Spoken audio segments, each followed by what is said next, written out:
One moment of fun.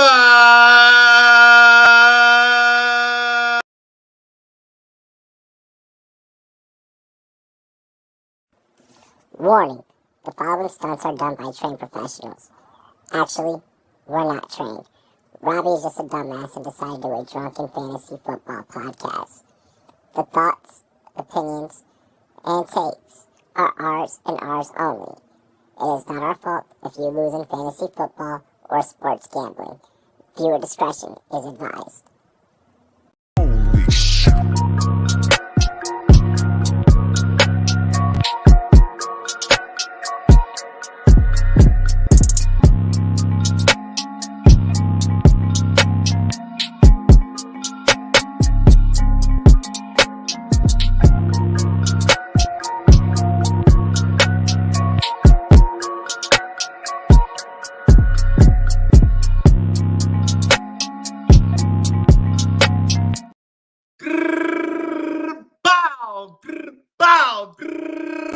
Bow.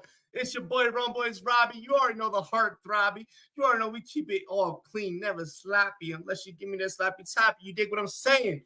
Ladies and gentlemen, it's your boy, the CEO. Yo, Rumboyz Fantasy Network. 2023 was a big fucking year. 2023 year was a big fucking year. We told a lot of haters to suck my fucking dick. All right? We told a lot of haters straight the fuck up who we are in this industry, whether it's me running this shit by my motherfucking self, whether I got the gang with me. You already know what it is, man. It's big Rumboy shit, man. It's big Rumboy shit. You already know how it's popping. Make sure you like, make sure you comment, make sure you subscribe. Yo, I got shout my homies over at GLD. GLD blessed a lot of people over the holidays. If you've been fucking with me, if you got your GLD, you already know what it is. Make sure you get your GLD from me. I know my homie AJ Brown is out there doing the 1v1s for the GLD. Yo, you want your GLD without having to go out there on the 1v1s and shit? Hey, listen, get your GLD with me. Get your GLD with Rumboyz. I'm rocking my Washington joint. I got my Dodgers joint over in the corner. I stay iced out. I got the Lakers joint coming in. You know, the Lakers joint, packing the mail, I'm gone. Just got to sell, I'm gone. Let's take them to the yacht. You already know. Let's show them some of the products. Let's let them know what's hot on the market. Let's go. Bow! Hop out in Miami with no land, ain't got no understanding. How to hear I'm burning, no turn me up, you can't understand it. In the club, posted up, they lit up, no matter where I'm standing. Drop GLD for the Cuban link, yeah, you see it there. Might spaz out on some taller shit, no on zero tolerance. Money conversations ain't hard to relate, it's hollering. See my net, they acknowledge it, good friend, girl, when you're not. Hey, yo, also, I want to shout my homies over at Big Guy Fantasy Sports Network. Big guys doing big teams. You already know what it is. I'm one of the big guys over there doing big things. Shout out to homie Bob Long. Fantasy Football Expo tickets are going to be going on sale. Make sure you guys are over on BigGuyFantasySports.com. Big Guy Fantasy Sports. You already know what it is, man. The hottest podcast, the hottest articles, the hottest anything and everything in the NFL industry is going down. You know what I'm saying? Wow. Also, I want to shout out my homies over at All 22. All 22 link is in the description. All 22, the latest and greatest fantasy football format where you and your friends get to build a league of 10 to 12 fantasy football members, building a full 53-man roster. You build your own 53-man roster. If you really feel like you're a fantasy football guru, I promise you this is a product for you. Man, we laid a smackdown last year. We laid a smackdown this year. Yo, get on over there on All 22. Hey, yo, chat. I got to bring up the homies. The homies is backstage. I don't really give a fuck. This episode is 2024, 2024 Rumboyz type shit. And I really, this is a schmoo. Oh, hear Beethoven? Don't hear that chat? It's that new Rumboyz shit. It's that 2024. Give me take it over.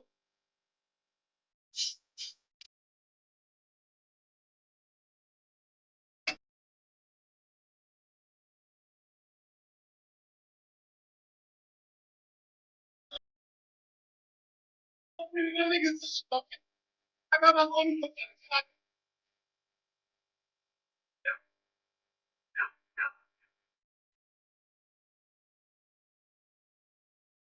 Yo.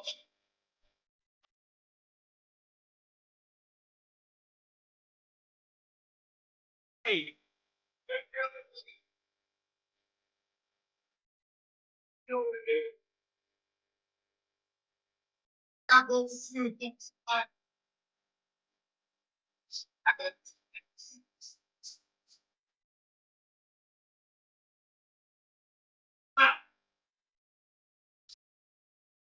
and gentlemen, representing the Goal for Two squad, also representing the Rumboyz Fantasy Network. Give it up for Drop the Mic. If you wanted music on the show, you could have just asked me and I would Fleming M could have shown up. Nah, bro. I wanted to break copyright rules, honestly. I don't give a fuck about getting paid for this episode. Obviously not. Let's get this damn party y'all started. Y'all niggas donate. Everybody donate. Like, Let's just go. because I said it doesn't mean you don't get to donate. Listen, you still have to donate. You still have to fucking throw a donut. Oh, ladies and gentlemen, last but certainly not least, it's your boy David Gillespie. What's going on, folks? Good? What's up? What's up, Skip? I mean, David. Fuck you. Fuck you. That will never not get on my last nerves. My blood pressure doubles every time I hear that, you know? Okay. But I'm here to represent the sober, non-demonic evangelical Christians that don't inebriate themselves, okay? Because I'm all about somebody. No, I don't give a fuck. You guys do what you got to do, okay? You know? Because I know y'all are about to get fucked up on the show. Yo, so, I'm about to get sworn up. It's my homie's birthday. Leafs, what's good? He said first round of the year. I'm hyped. Let's go. Dilly, motherfucker. You already know what it is. Let's go, Rumble. What's going on, Andrew? Hey, Slip. Let's go, Aiden. My homie Corey. I played football with him back in high school. What's good, Corey? Bow. I know you missed me, Leafs. Yeah, Leafs. Ayo, Leafs. How about the World Juniors? Hey, how about Team USA? Robbie's OnlyFans on Epstein Island doing numbers. Holy the fact that he mentioned Epstein Island and OnlyFans in the same. No. Hey, me and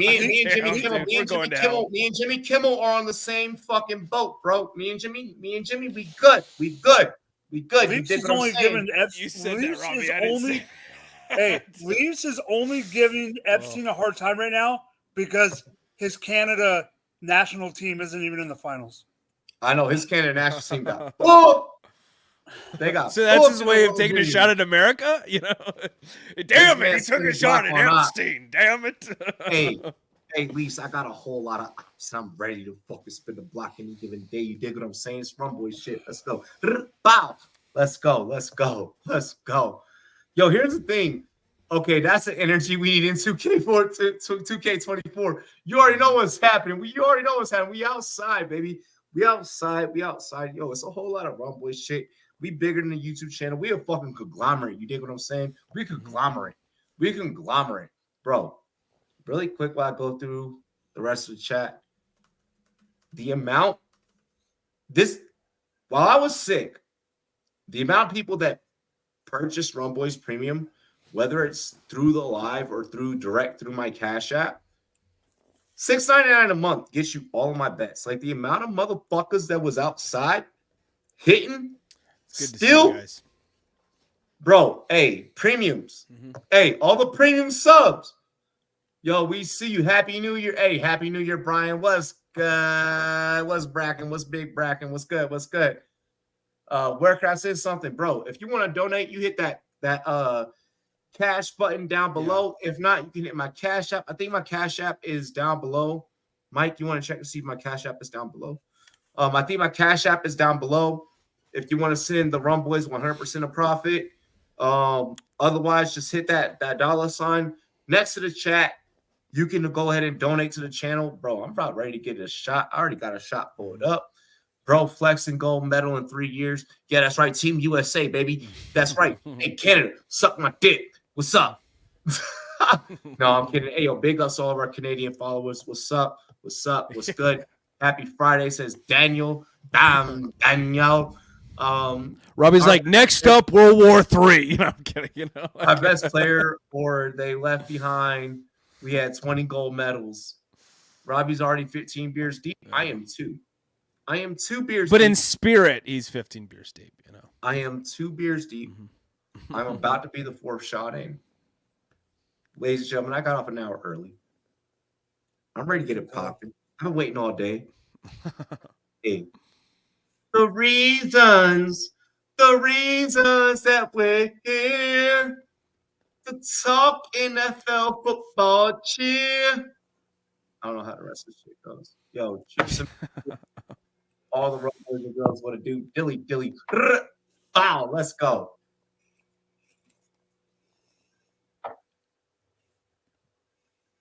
I hate to circle back.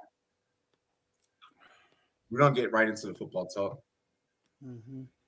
I hate to circle back on y'all to the beginning of the year. This man asked, what's my address? Y'all trying to dox me already?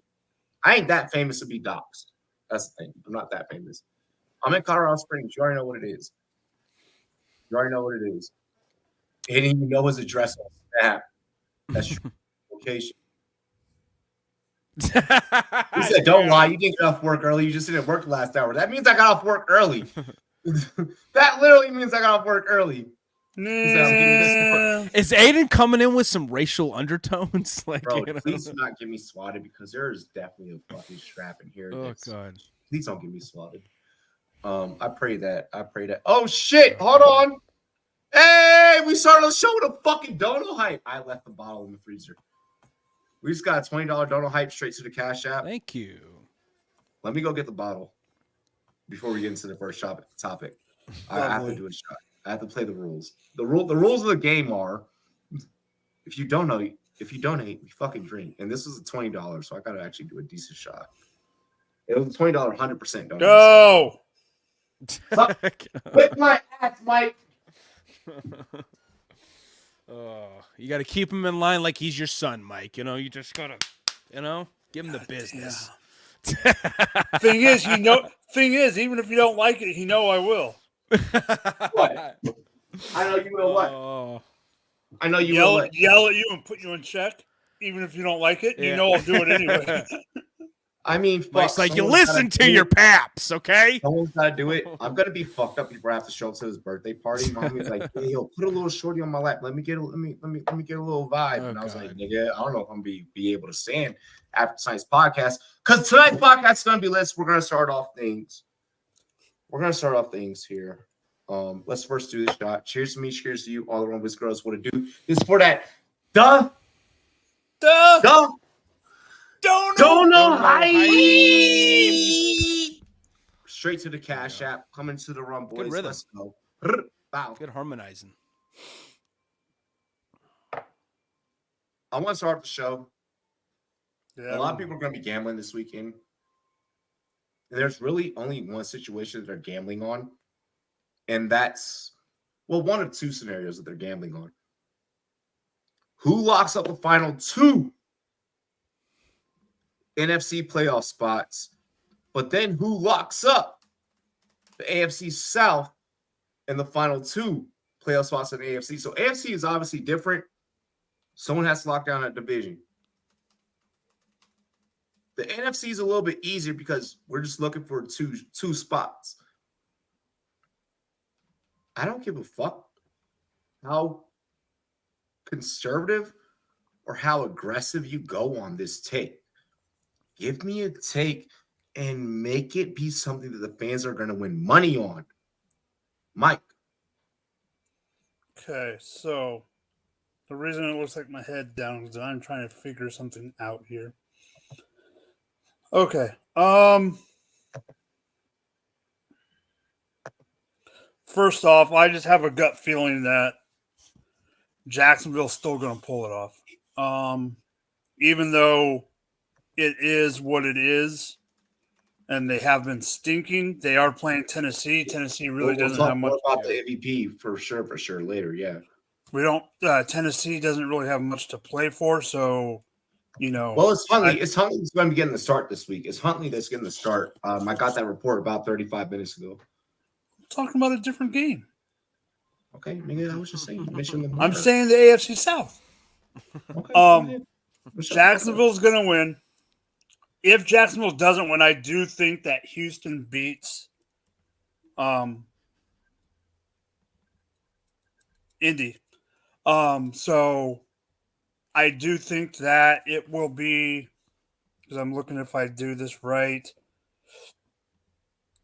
Jacksonville will have the 4 spot, and if Houston wins, Jacksonville locks it down with the dub. Yeah, but I'm looking at the playoffs. So Houston would end up at 6 or 7, depending what happens in the other game. Blue Jays, what's good? What's good, Blue Jays? On the NFC side, I think this is a cluster because you could end up seeing Green Bay, I think, losing to Chicago, even though I think Chicago should lose the game on purpose. They're not going to, David. Mm-hmm. And if they do beat Green Bay, you could see a Seattle and Rams both getting into the playoffs. I like that for the NFC. I'm going to be completely honest. Whenever I gauge the NFC, I feel like the NFC is the easiest for me to diagnose. Yep. Rams, I feel very confident locked in there. Well, they're locked in at 6 or 7. It just depends on who gets the they're locked in at 6. We're figuring out spots 4 and 7 right now in the NFC. Packers have to face Chicago. Chicago's a very tough team. If Chicago has the opportunity to play spoiler, this is one of those ball clubs that's not going to let up. Thank you. Someone's speaking the truth. I mean, there's still a chance that New Orleans gets a wild card too. It's possible. I have this. I haven't looked at the Vegas odds in a couple of hours. I do have this as a Bears by 3, a Bears covering 3 type of situation. I think there's a lot of volatility that we're not expecting there to be volatility. Okay, we're not expecting there to be, but as casuals, the casual mind will have you think that, okay, this game is not worth it. I think that the Bears coming in covering 3 is a very solid take. It's a very solid take. The spread is at 3 already with over under 45, with the Bears only being a plus 136 underdog. Hey, guess who was a plus 142 underdog and we took last week? That was Washington in college football. This seems like a formula that is going to work for us. Your thoughts? My thoughts? Yeah. This is tough, and this can be bold. But I think in the NFC, I'm going the Bucs to win the NFC South. I think that's a clear-cut favorite. They got Carolina, the worst team in the league. I don't see the Saints pulling this off. I think I'm bringing your mic up. Okay, if you hear your volume adjust, it's me. Go ahead. Okay, gotcha. Okay, cool. Am I just quiet? Okay. Bucks, they're coming away with this one. I love the way Baker Mayfield has been playing. In fact, I think he was kind of a low-key Pro Bowl snub. Now, Jared Goff probably should have made the Pro Bowl this year over Matt Stafford, but definitely I would also say Jared Goff and Baker Mayfield were the 2 Pro Bowl snubs, if anything, from the quarterback position in the NFC. Baker Mayfield has been outstanding, especially in intermediate to short yardage situations. I love the way he's been playing. I love the connection he's established with Mike Evans downfield. It's been incredible, man. And this Bucs defense is still no joke. Still no joke. And speaking of Pro Bowl snubs, they got a Defensive Player of the Year candidate in Antoine Winfield Jr. right now. He's played outstanding football. I don't see them getting anything, the good thing about the Bucs too is that they basically, in a nutshell, they control their destiny, If they win the NFC South. They don't have to worry about too much. Now, for the other team, this is spicy. Going on what you were saying, Robbie, about the Bears, I believe we will help another team out playing spoiler to the Packers by pulling off the upset, even though we got absolutely manhandled. We got absolutely blasted in week 1 of the season. But this is a different team. This is a different defense with Jalen Johnson being the underrated top-notch elite corner that he's been playing like this year. Tremaine Edmonds, T.J. Edwards. This is a defense that's been forcing turnovers. This is a defense that's been getting after the passer lately with the courtesy of, your boy Montez Sweat from Washington. Okay? I think they're going to play spoiler, and they're going to help out the Seattle Seahawks, who don't have too much to worry about if they shut down the run game in Arizona. I feel like they're going to get it. It's a little bit bold. I know the Seahawks have been playing like shit. They totally shat the bed last week against Pittsburgh Steelers in terms of stopping the run, which has clearly been a plague. But if there's a game that you need to win to get you in, I understand. Exactly. Yeah. Exactly. Now for the AFC, Jaguars, I think are going to win. They only have Tennessee to worry about. It's been an ugly season, but they're going to barely squeak by. I think Doug Peterson will get everything in check to not get upset and spoiled their opportunity by the Titans. The other team, I think the Bills, man. I know the Bills have been in a rut, but this is a team that you don't want to have with their backs up against the wall. This is a team that is as resilient as they come. Remember last year when they had all those injuries to their defense they succumbed to, and they still fought and clawed up the any motherfucker that came their way to get themselves, to get themselves right. That's been a history of theirs. They're going to do the same thing this year, with having lost Tre'Davious White, for instance. They've experienced injuries with Micah Hyde to some degree too. I really dig the atmosphere that they create, the formidability that they establish on that defensive side of the ball, no matter what their depth is. And James Cook, I think, is going to come in clutch. Josh Allen playing like the MVP candidate he is.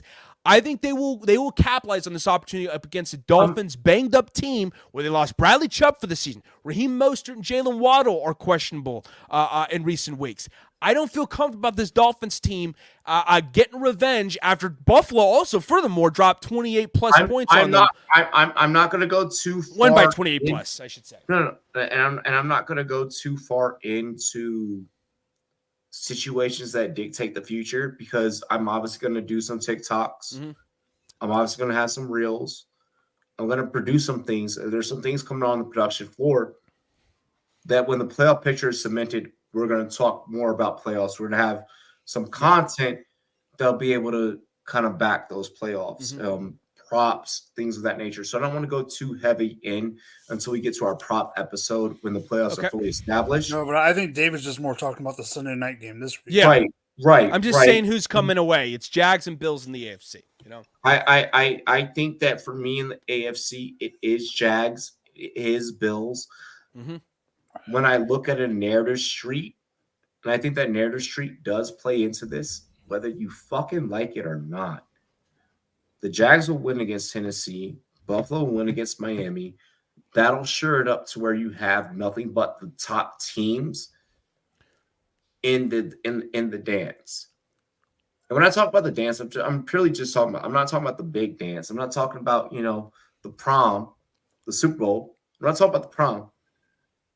Just for teams to get into that homecoming opportunity. I think that Jags and Bills are who we look at right now.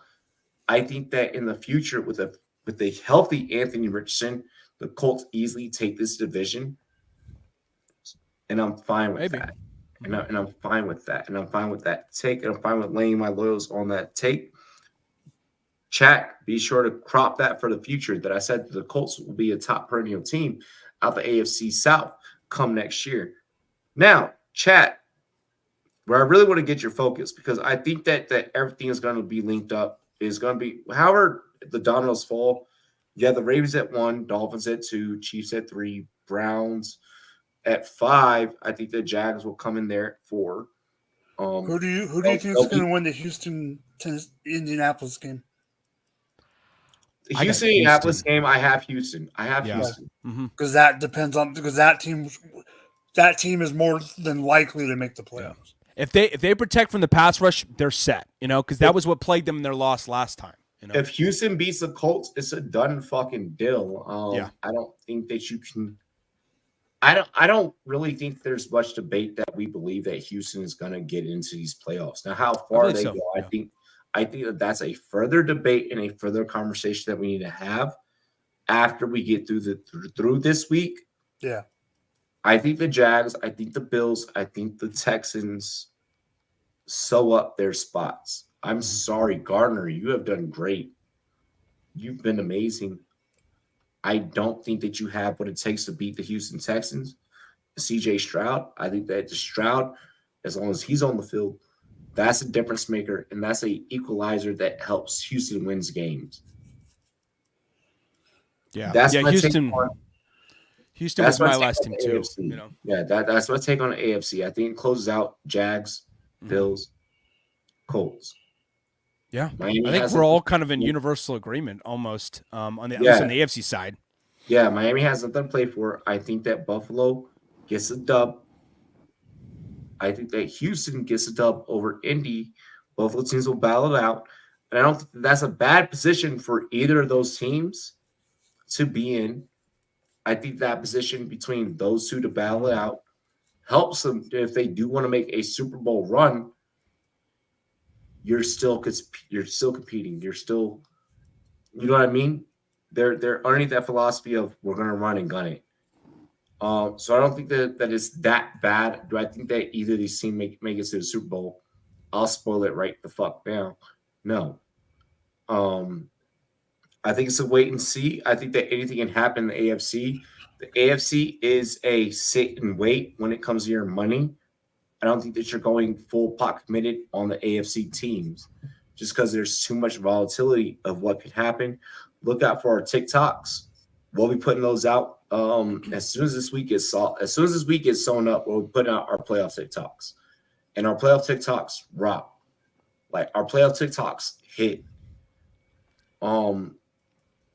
In regards to the NFC, I'm loving everything through 1 through 6. I think that everything through 1 through 6 is a fit. We're obviously waiting on that 4 seed to be solidified. I do think it's the Bucks. I don't see, like, if you're all right from a gambling standpoint, if you're desperate, like, and I need you to be like really desperate. Like, I don't need you to be like, oh well, like I'm just fishing for a pick. Nigga, if you're really desperate, you know what I'm saying? Like, if you're really down in the fucking trenches, I think that's when in the NFC we take Carolina over Bucks.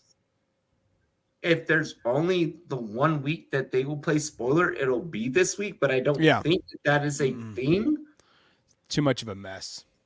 It's too much of a mess. There's too much volatility. I almost don't want to play it. I don't think that it'll be on my card. I'm gonna take the Bucks. I think the Bucks lock that up. They become the 4. We're looking at who's going to take the 7. Because there's really only one spot that teams really have to fight for. Well, Seattle against Arizona scares me. Okay. Green Bay against Chicago scares the living fuck out of me. I am more scared of Green Bay, Chicago, and I think that Chicago I agree. Can pull out an upset.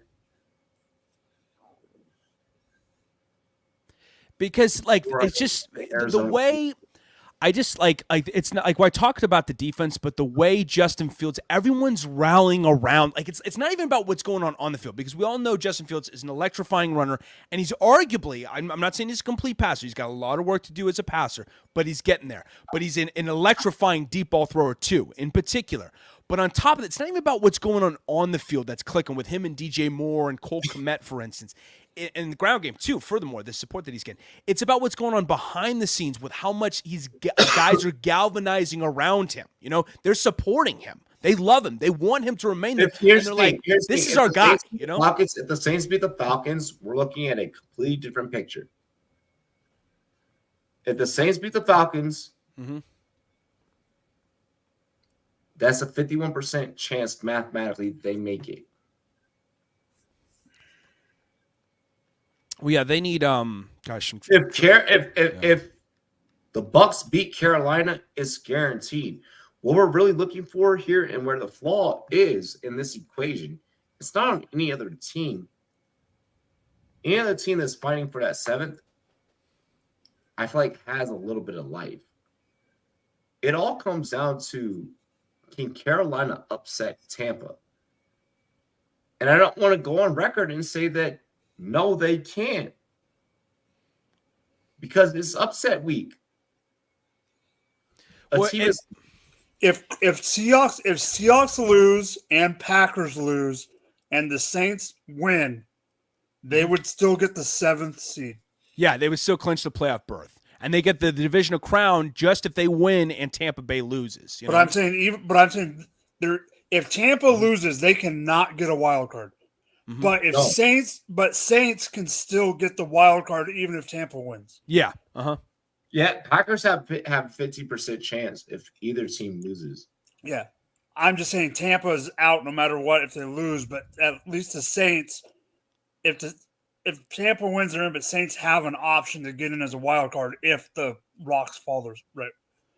Well, if Tampa does get upset by Carolina, what would be the cause of that? Is it going to be because Bryce Young all of a sudden puts this shit together in his rookie year? Or I don't think that it is that. I think that it's a lucky win.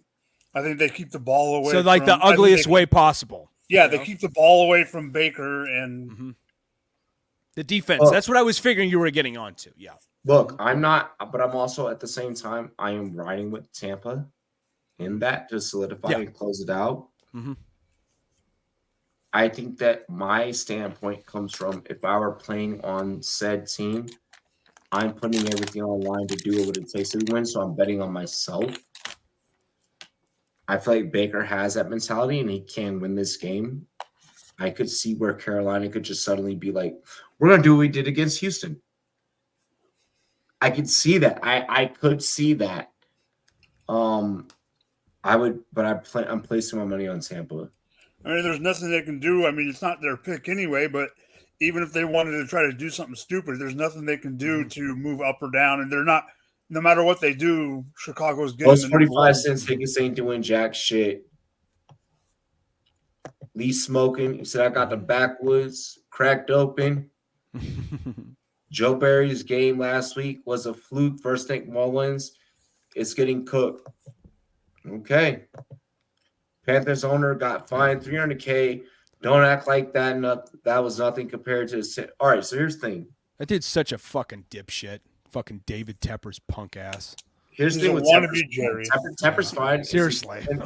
Tepper's fine is equivalent of to the rest of us per day $1.77. Nigga, I can afford $1.77 a day. Yep. The fact that that's when we equated out, that's what he got charged and he wasn't held to a higher standard by the NFL. That's an issue on the Shield. There's plenty of issues with the Shield right now. I'm not going to get into. There's a lot of things. Like the Shield is right now underneath scrutiny because they literally said black players aren't as smart as white players, so we should pay them less for CTE repercussions. Bitch, I'm smarter than all your white players. Mathematically, test speaking, you shouldn't give these guys, you shouldn't, race doesn't become, the Shield is underneath a lot of scrutiny. The Shield is fucked up. The Shield is fucked up this whole offseason, and it's probably not getting better. And I don't think their image is getting better heading in 2024. Seems like right now, after Cat Williams, everyone's getting buried. Anyone who's everyone is catching strays. The league, you're probably about to catch strays. And shout out to Antonio Brown for fielding offers from the Green Bay Packers. Yeah, like he's going to get signed. We don't know what's going to happen. I mean, I don't know. He's just at this point we don't know. At this point, so much is happening. We don't know. Like we're at this point, we can only speculate, and it's weird. It's a weird fucking time to be an NFL analyst. Like that's why like the way I wrote the script was like the way I wrote the script.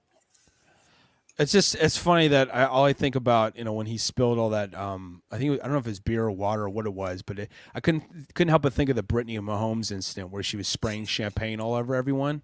This motherfucker pulling. Oh, David Tepper, with the David Tepper incident. Yeah. No, David Tepper wasn't doing that. David Tepper was not. Yeah, no, I know, but it was both intentional. He knew what he was fucking doing, slapping that shit over.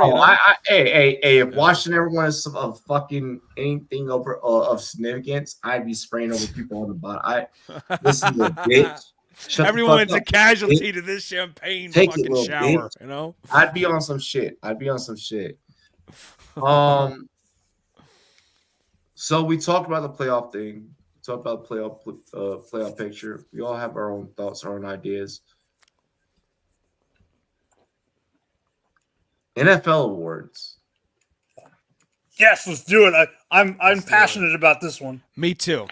Y'all can't wait to hear this shit. I know. Well, Oh, are you I know. passionate about the first award? We're gonna bring up on the second award because I can do them either one. Brownie. Well, let's go comeback player of the year. That's the one. That's the one. Damar Hamlin. He did some serious donations all over the holidays. Like, homie dropped a couple of milli. I want to say over about 6 milli. Homie dropped over about 6 milli over the holiday season.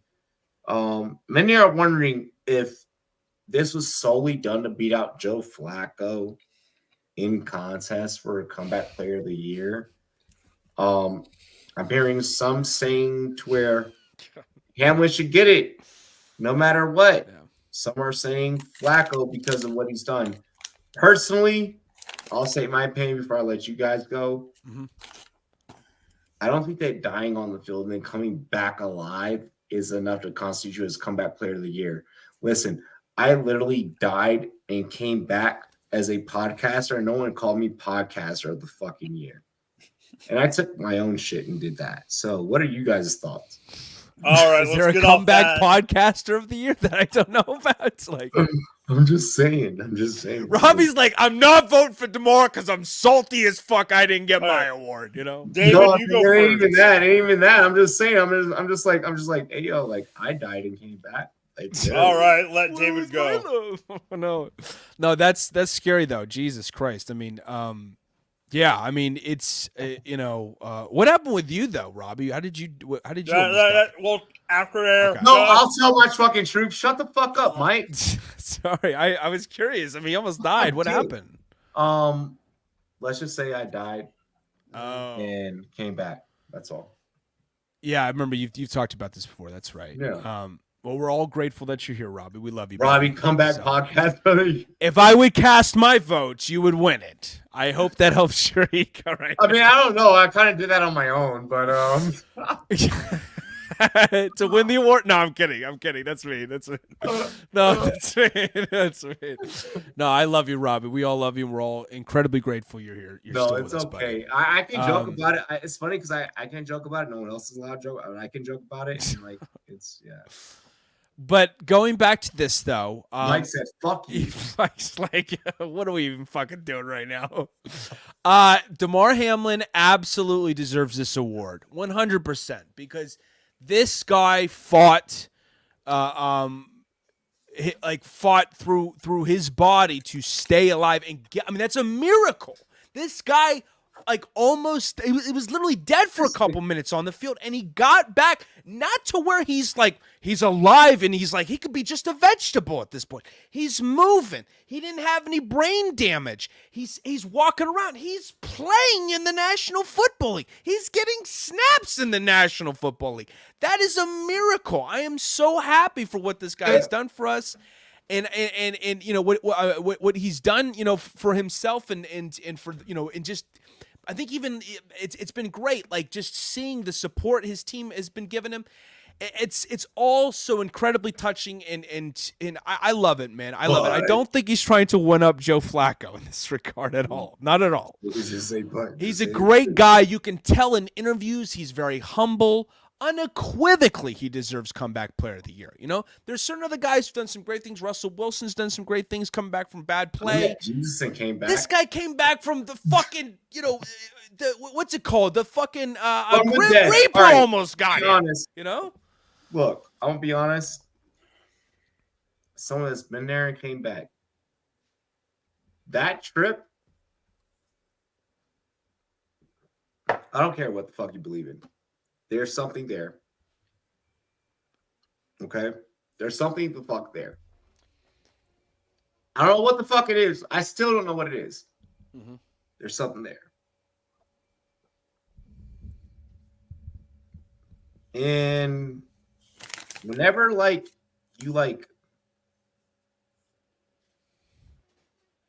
whenever you like go, like when it's like, oh shit, like this nigga's not breathing, like it's flatline. Like whenever like that's like a real fucking thing.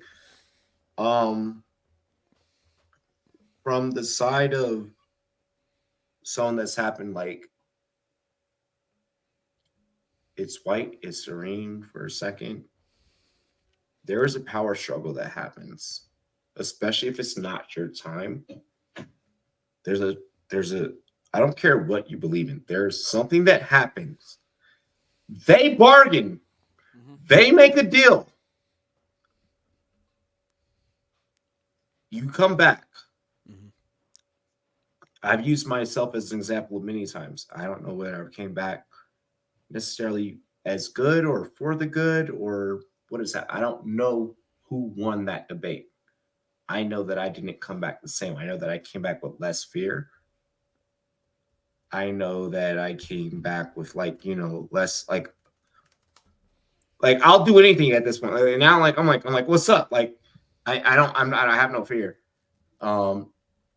DeMar Hamlin, I see that in him. Evil Robbie 2024, that actually might be a thing. I am on Demon Time 24/7. I've called that. With that being said, I don't think that getting a second life, like unless there's not enough people to understand what it means to be given a second chance. To understand what that second chance fully implies. Maybe sometimes, the whole second chance thing, unless you've been given it, it's really fucking weird. It's a really weird thing to handle. Like, I even hate when people ask me, like, well, how do you feel like now that you have like a second life? It's like, bitch, I feel worse. So it's a context thing. I think that Flacco does deserve it. I'm sorry, but dying and coming back, my nigga, plenty of us have done that. I haven't. Mike has. No. I mean, but not too many NFL players have. I'm just saying. You haven't heard my take yet. I'm giving a controversial view. That's fair. If you believe what you believe, that's okay. And I'm sorry, but even from a spiritual standpoint, okay, two entities got to bargain over how you came back. Because, like, you did die. You died. Like, that was a real fucking thing. Yeah. Scary. It's terrifying.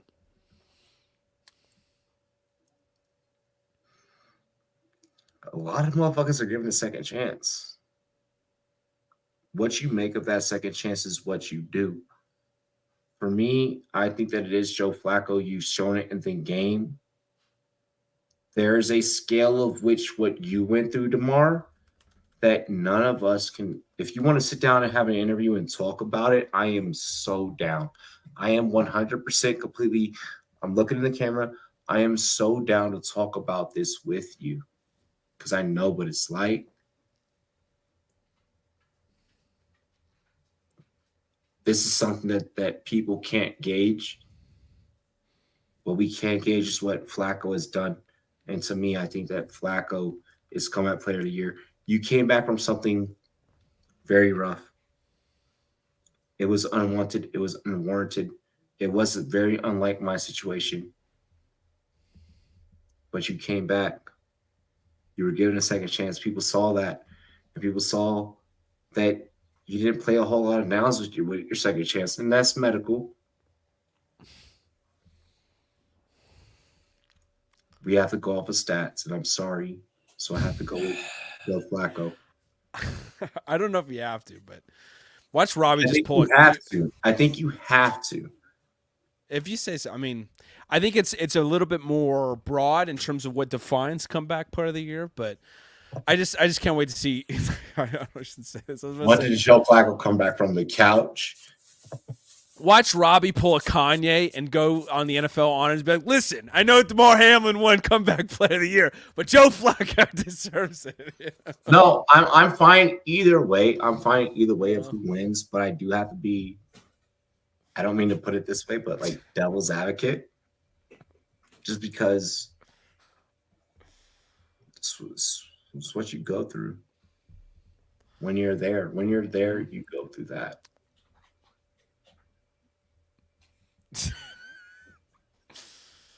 No, I agree. It's I don't know. It's very subjective award. I think that I mean I just think there is something incredible about what DeMar Hamlin has accomplished. I don't know. It's like because Joe Flacco didn't play the whole season. You know, he came in. Doesn't have to. DeMar only played in 5 games. DeMar only played in 5 games. Yeah, that's what I'm saying. They didn't play. Neither of them played that many. So it's like when you if you're going to give it to someone who logged in the snaps, wouldn't it be someone who's played Russell Wilson? Yeah. You know, yeah. I'm just saying. If you're going to use that logic, you know, but like it's a broad award.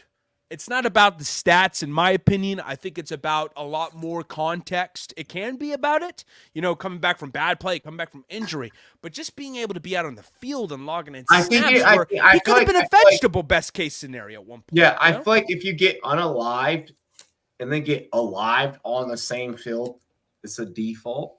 Mm-hmm. I'm just bringing up the argument in case like anyone else feels that it shouldn't be a default. But you're the comeback podcaster of the year in our hearts, just so you know, Robbie. Oh, it wasn't about that, motherfuckers. Stop that shit. Stop that shit. He'd Kanye that shit too. He'd be like, listen, why wasn't I get on stage? Years ago. No, I'm kidding. I'm kidding. Go ahead, Mike. How do you feel? All right. So they both played 5 games. One is averaging 300 yards passing, has 1,600 total yards, and the other has 2 tackles. Mm-hmm. So, due to those stats, it is either what you're saying, David. You either got to look at everything or like DeMar, you know, yes. Is it great that DeMar's back on the field? Is it great that he's healthy? Yes. Mm-hmm. Joe Fluco Flacco should win this award, in my opinion. Really? Okay. Hands down. Coming back from I understand it's the couch. I think it was Leafs that brought that up. If DeMar would, I know, like I said, it's one of those ones that is a very touchy award because it's subjective, just like other stuff. It's subjective. If DeMar had averaged 7 tackles a game and played 13 of the games, I'm completely on your side.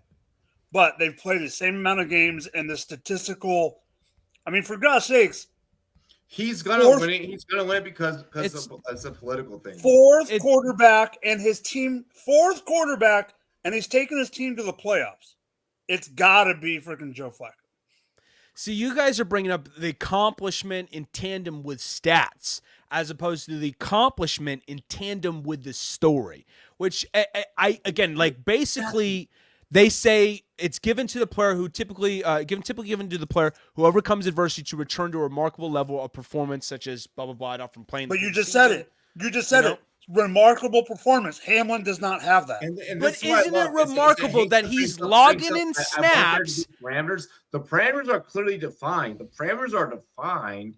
To me, that's a remarkable achievement. That's not still performance.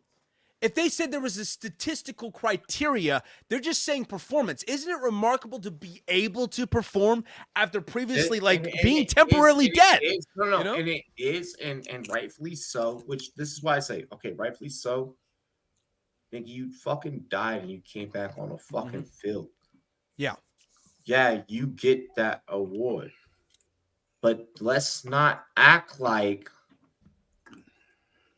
real life shit didn't fucking happen in between then that makes someone potentially more deserving. This is an award that's weird because let's face it, let's face it, if it was purely based off of the parameters of which you just listed, David, don't give me that fucking award. If it's not for me dying on the field, or whatever the case, bro, most improved, and I think that JJ, he said the best. JJ Watt said the best. Shout out to the homie JJ, we love you. I think the homie JJ said the best, where it's like most improved is such the weirdest word because it's like no one really wants that. Like, bro, if you went from being a D student to an A student, and then we were like, you're the most improved, but then you went back to next year to being a fucking D student, nigga, you're ass. You're ass. You're ass. Let's not forget, though, remember Alex Smith won it in 2020. Wasn't all that productive, but this is a guy who broke his leg and almost lost it. You know, and I feel that, and I feel that this is an award that is based off of stories.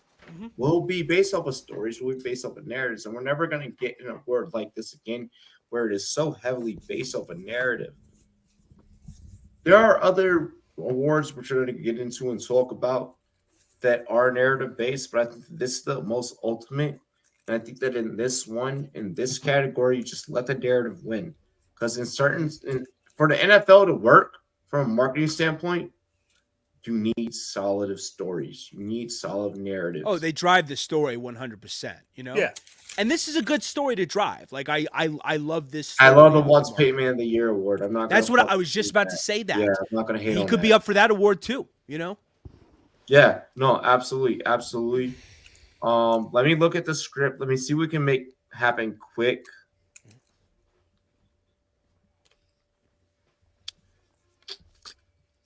I don't know if there's anything I want to do really quick right off the cuff.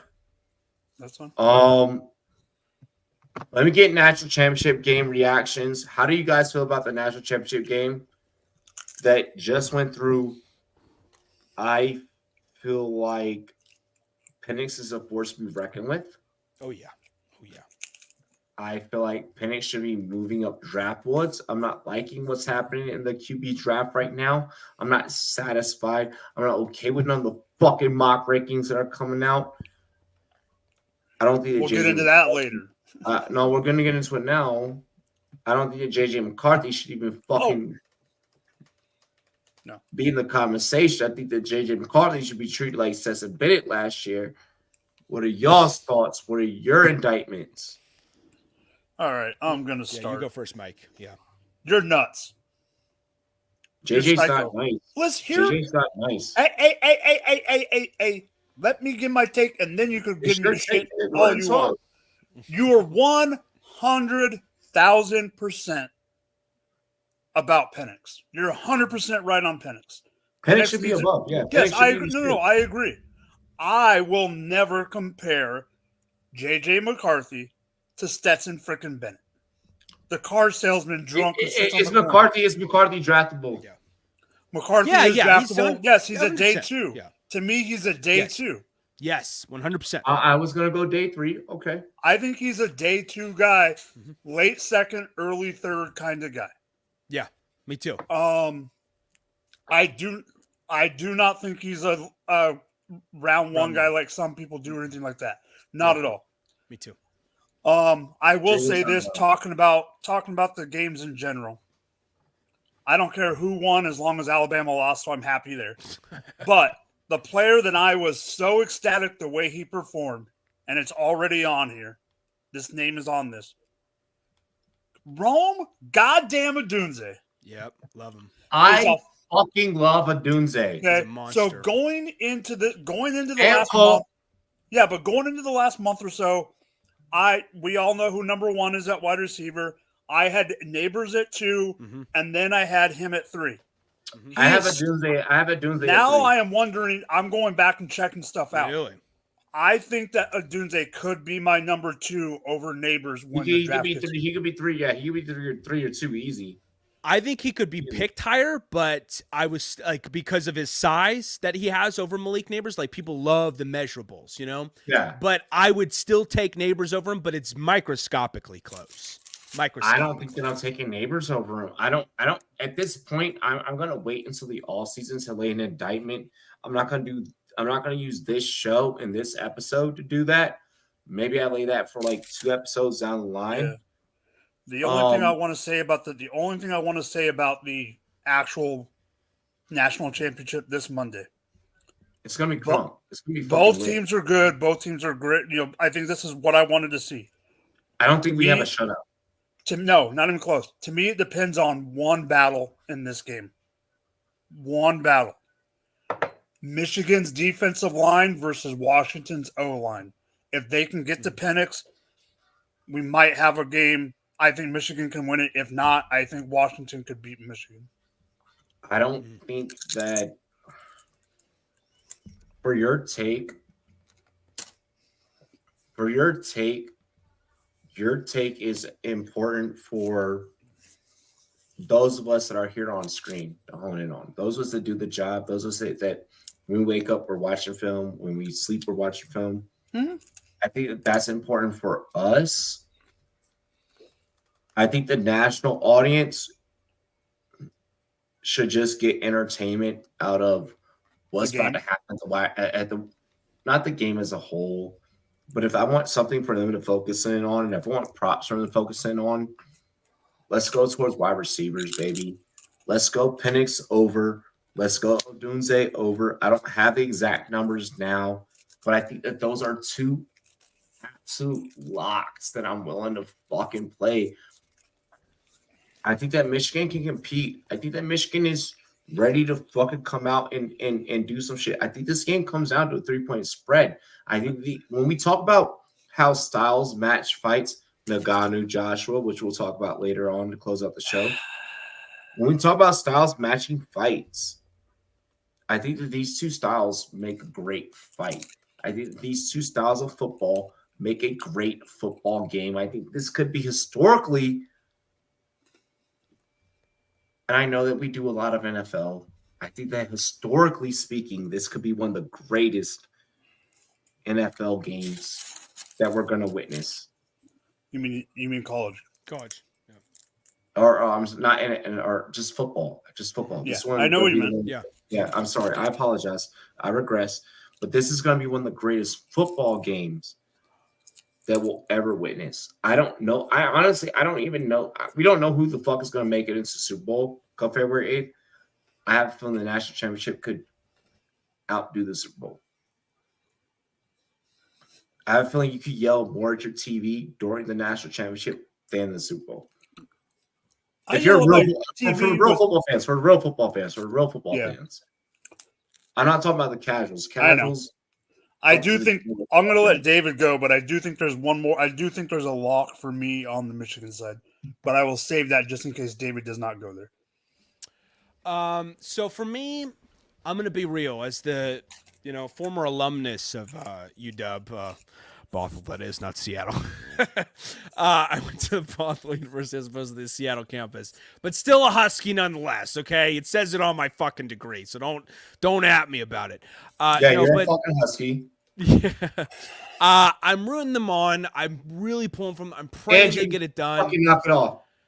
But I'm going to be real. I think Michigan is the favorite in this game. I think that defense is suffocating. I think they're unbelievably versatile at what they do schematically. If they have to drop back, play cover 3, if they have to stack the shit out of the box and shut you down in the ground game or create some pressure, they will do such. Okay, I am very intimidated by this defense because when you look at Michigan's defense, there's a lot of rotation in that defensive line. A lot of the best teams, best defenses in the nation have a lot of rotation. Because they're good enough to be able to do that. They're so deep that's why you see guys not accumulate a shit ton of stats is because they can rotate guys in and be like, we can still get the same fucking job done, And that's Michigan's MO defensively. Same thing. I don't know if you can run that same scheme against this Washington Pac-12 offense. What I'm saying is they're going to throw a lot at them because Washington doesn't, we all know about their passing attack. They unequivocally have the best 3 wide receivers, the best wide receiver trio in the nation with Dunze,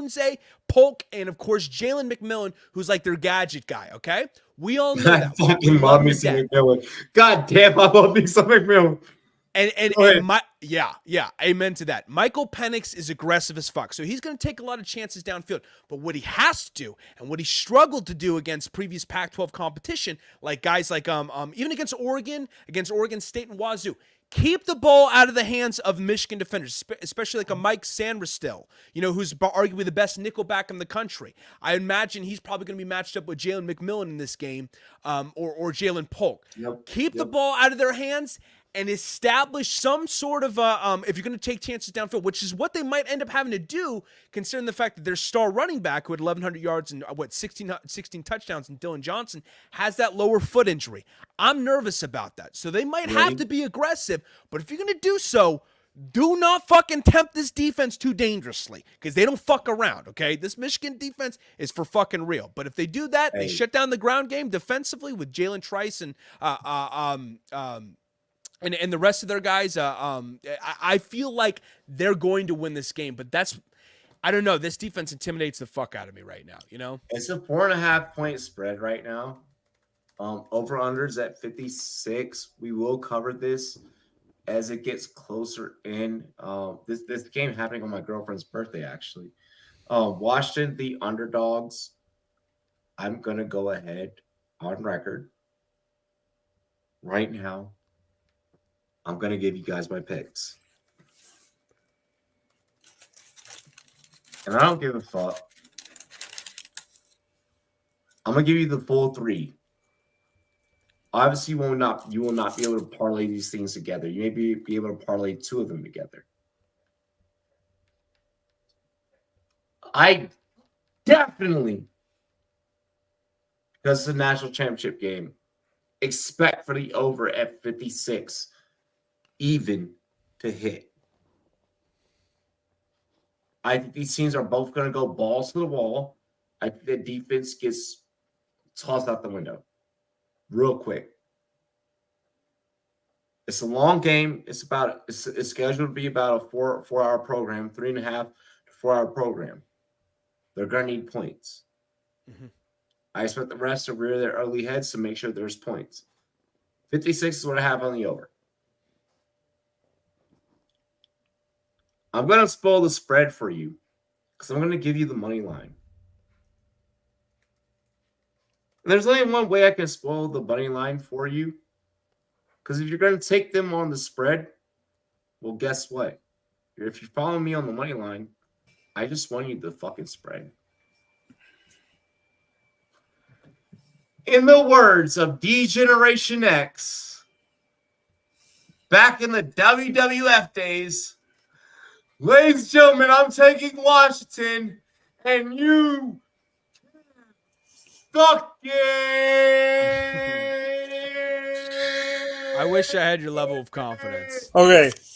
You had to do it the right way. You had to say, and representing. You have 2 words for you. Suck it. Suck it. I will say the Leafs defense, Will Johnson versus, I would imagine it's going to be Roma Dunze, probably the go-to matchup of the game. I can't wait to see how that plays out. That's going to be fucking wild. All right, can you put up his football, yeah. Can you put up his comment real quick too above that? This one? My answer is yes, no matter what happens. He's going to pull a Pete Carroll and leave. Bye. I think it's a 50-50, and I pray to God if he does leave. Michigan by 5. You got Michigan by 5. Wait, you got Michigan by 5?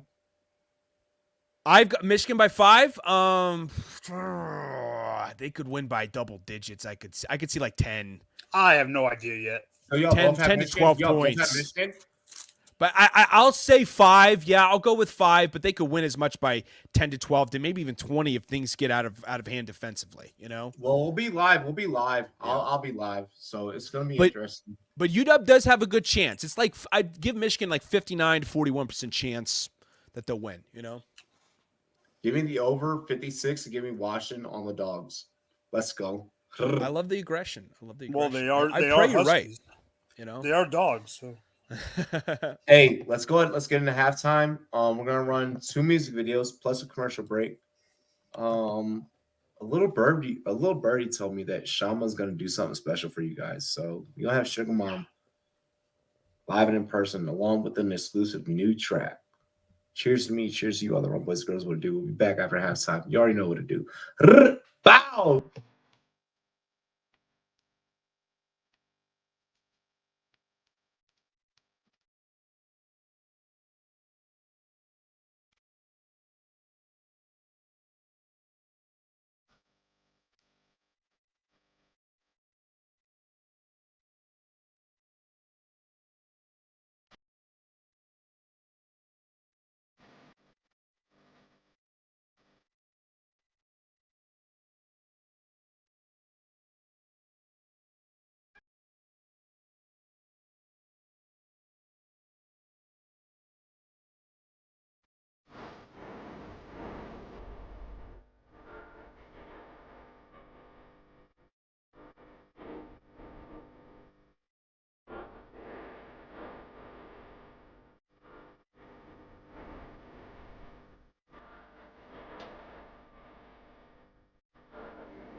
You don't have to worry, it's my time right now, cause the boy about to blow up.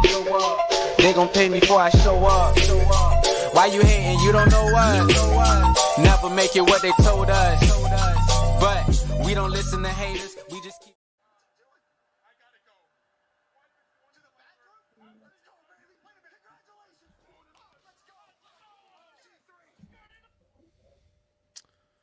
What's going on, people? Robbie, you still with us?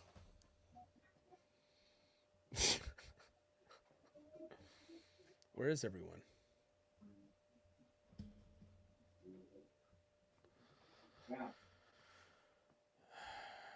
Robbie.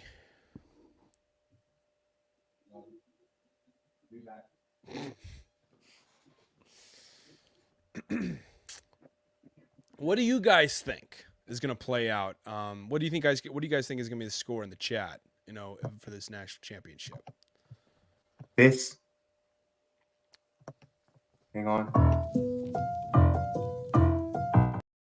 Wrong button. Hop out in Miami when I'm landing, got no understanding. Out of here, I'm burning, or turn me up, you can't understand. In the club, posted up, they lit up, no matter where I'm standing. Drop CLD for the Cuban link, yeah, you see it there. Might spaz out on some taller shit, no on zero tolerance. Money conversations ain't hard to relate, it's hollering. See my net, they acknowledge it, good friend, girl, where you're not.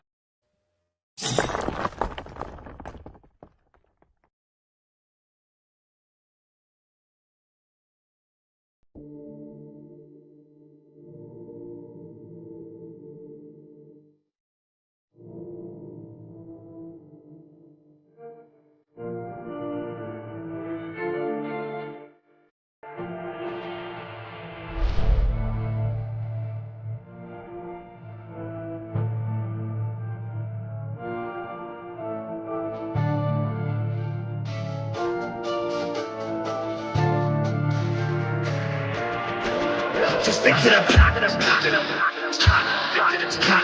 and stick to the plot. And stick to the plot. And stick to the script. Sometimes you get what you get, so don't try to go into shit. Just stick to the plot. And stick to the plot. And stick to the plot. And stick to the script. Sometimes you get what you get, so don't try to go into shit. See, that's kinda funny. You stick to the road to the riches and hope you don't crash like some dummy. To get to this money, you cut every piece of the pie to find out you slice into an onion. Now let's change the subject. These niggas who think they got something, but actually they end up with nothing. It's getting disgusting. I'm tired of the fucking assumptions. I'm about to blow up like corruption, so stick it up.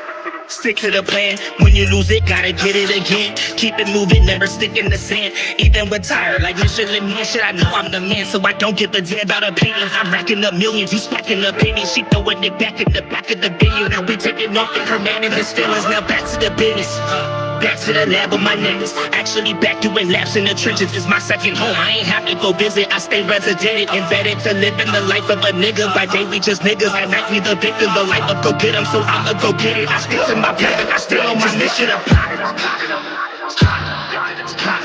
And stick to the plot. And stick to the plot. And stick to the script. Sometimes you get what you get, so don't try to go into shit. Just stick to the plot. And stick to the plot. And stick to the plot. And stick to the script. Sometimes you get what you get, so don't try to go into shit. So this is my message. Sometimes you just living in life, be an actor. Don't try to direct it. Now let's change direction. This life that we live full of lessons. Don't count chickens, start counting blessings before they go missing. I promise you, I'm on a mission. I want something, I'ma go get it. No hidden intentions. I open my eyes, saw my vision. Now everyone see that I'm gifted. I'm rapping like Christmas. You niggas just under a tree. I'm smoking it, not metaphorically. I'm smoking no tree. No one's smoking on me. So when I say you're under it, no, that means me. I'm a poet MC and I'm living my dream. Hoping that hopefully you see the hope in me. And if you don't fuck it, cause I'm all I need. Keep my ear to the game and my mind to the streets. I'm a beast. Stick to the plan. Stick to the number one mission in hand. Stay true to yourself and give your life meaning. And fuck their opinions, they won't understand. To get to the top, gotta give all you got. Only getting one shot, so give up or not until your heart stops. Gotta stick to the plot. And stick to the plot. And stick to the plot. And stick to the script. Sometimes you get what you get, so don't try to go into shit. Just stick to the plot. And stick to the plot. And stick to the plot. And stick to the script. Sometimes you get what you get, so don't try to go into shit. Just stick to the script.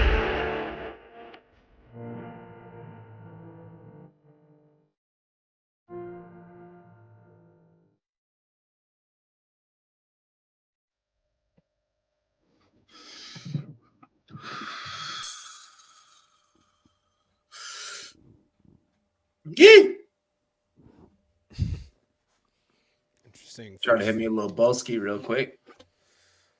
Y'all know how it is. Get my mind right. Get chilling. Bow. Y'all know niggas outside. Hold up. Hold up. Hold up. Hold up. Hey. My little nigga just popped up in the chat. Yo, this is my young G. Hey, yo. John, too. Hey, in 30 minutes, in 30, 40 minutes, nigga, I'm going to be pulling up to the bar, nigga. You already know what's good, baby. Bow. Whole lot of Rumboyz shit. You already know, man. Rumboyz shit. Yo, turn this plaque into a silver gold plaque. Into that fucking, you know, coveted. You hit 100 milli. Yo, let's go. Let's run it up. Hey, bro. We got a birthday boy in the building. We got a birthday boy in the chat. Bow. You already know what the fuck it is. Hold on. Let me get a shot ready. Let me close up the bag, though. This is a bag of some y'all can't know what it is. This is a bag of that Zaza. I'm smoking a Zaza. Straight out the mata. That's a euphemism for crystal meth, right? Holy fuck. Good job, David. Wild. I'm kidding. Yo, the chat's on the vibe, though. I got a And yo, and yo, I love it. Drop by on stream. I would never do that. I'd never do such things. Yeah. Jank him. Yo, that stream was Have some piss and shit fumes. Only the chat knows about that. Like some motherfucker was in the chat trying to be weird, and like the chat really did not like it. Like the chat was like, "Yo, you're being weirder than us." Like when you out weird the chat, like when you out weird us, that's weird. Cause like we're already weird, but like we have our our limitations. Like nigga, like, shut the fuck up and shit. Like Hung was just in the chat and he was just talking shit. I think that's a Florida drug. Like that and bath salts are like their go-tos or something. You know, I think. But he said he was from Colorado Springs, and it was that just made it even weirder. It was like, bro, you're not from here, bro. Like maybe a Florida family then. I don't know. Like Colorado's just too chill. Like we're just like beep. Oh, like Colorado's the new Florida, the West Coast. You know. Hey, West is best. West best. Amen to that. Amen. I ain't fucking leaving here. That's for sure. No, I'm definitely not fucking leaving the West Coast. Yeah. Hey, yo, we had a birthday boy up in the chat. Hey, yo, Johnson, fucking comment in the chat again, nigga. Bust one up in the chat again, bruh. I know it's your birthday. I know it's you out at the bar. I know it's you outside wilding. Hey, yo, fucking type another one of it up in the chat, bro. Let the motherfuckers know that you here, bro. Hey, yo, it's 719 shit, baby. That's my little G, bro. It's a whole lot of 5. We outside. We definitely gonna be outside tonight. I'll make sure I get that nigga some pussy tonight. I'm gonna get that mother. Bro, like that's what's cool about like having like your own YouTube channel. But like when like other like local motherfuckers like subscribe, like they already know the vibes. Like they already know who you is. They already know what you want. You know. So like they already know. They already know. He said 2 mans. He said 2 mans. 2 mans with Robbie. Hey, blood. No, breath. Yo, but I did hook him up. I did. All right, so yo, chat. I did hook this nigga up with some fire ass pussy though. Like, I don't even know if it was fire because I ain't hit it. But like, I hooked this nigga up. And like, that shit was fire. Cause it was funny. I was like, "What do you want for your birthday?" He's like, "I like 1 order of pussy." Please. Oh no, he was like, hey yo, bring the hose out. And I was like, all right, bet. It's like I brought like 2 with me, you know. I brought 2 with me because I didn't know what was gonna happen. Hey yo, let's just say, man, we got a bracket, man. We get it happening. Yo, it's the Rumboyz Fantasy Network. I am the most lit YouTube channel in the whole entire sports industry. I don't give a fuck about NFL, NBA, fucking UFC, PFL, NHL. Like, I really don't care. Like, I am the most lit sports content creator that there is. If you don't know, actually, bitch, I should tell you. Hey, yo, cheers to me. Cheers to you, all the Rumboyz girls want to do. Let's get litty. Yo, David, give me some fucking Mike ain't doing it right now. What? Give me some fucking energy. Yeah. There we go. Mike, give me a fucking give me some. Yeah. No, more. Let's go. Feed me, I think we're gonna go higher pitch, Mike. You know, like. Motherfucker. There we go. I love Mike's shrillish high pitch scream. That really gets the juices going. Podcast, you know? Damn it, I'm gonna be on a podcast. You know why, right, David? Why is that? Because I am whatever I say I am. In the paper, the news every day, I am. Slim Shady is what I am. Oh yeah. My God. This show just I'm sorry for the abundance of whiteness that we just put on you folks in the audience. I'm really sorry, okay? On behalf of all the white people, all the pasty, bastards out there. You know? I got a question for you. What fucking coaches are going to be fired one day? I thought you were going to ask how I shattered my phone. Yo, actually, you broke your phone? We're going to say that for the end.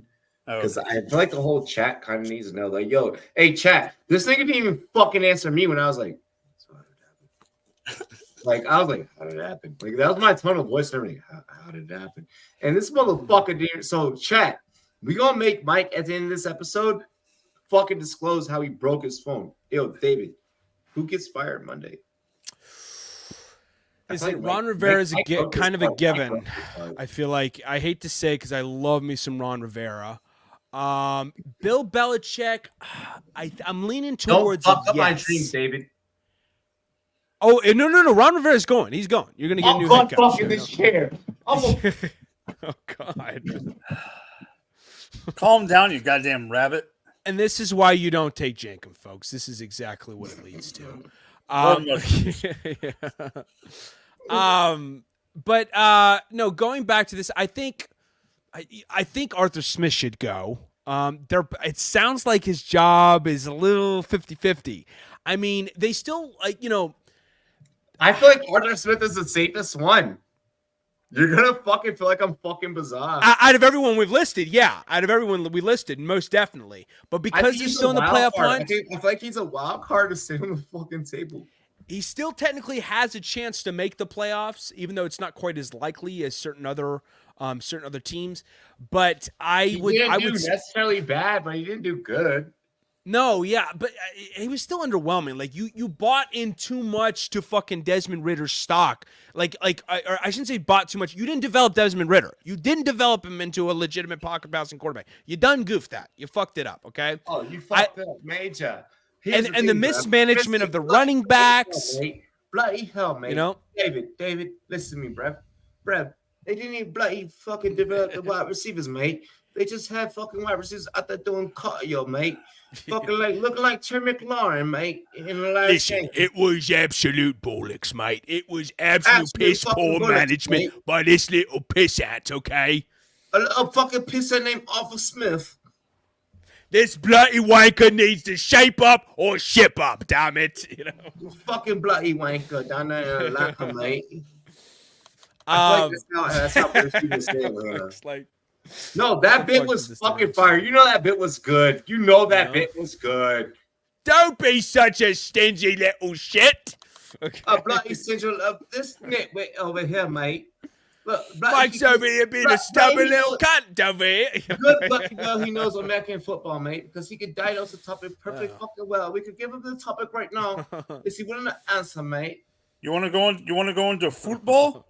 Because my favorite team, you probably never even freaking heard of, so you can shut the hell up. I'll drop you. Just fucking. That sounded Italian, Mike's accent right there. Just because you lived in Italy doesn't mean you know more about football than I do. England. I eat mozzarella.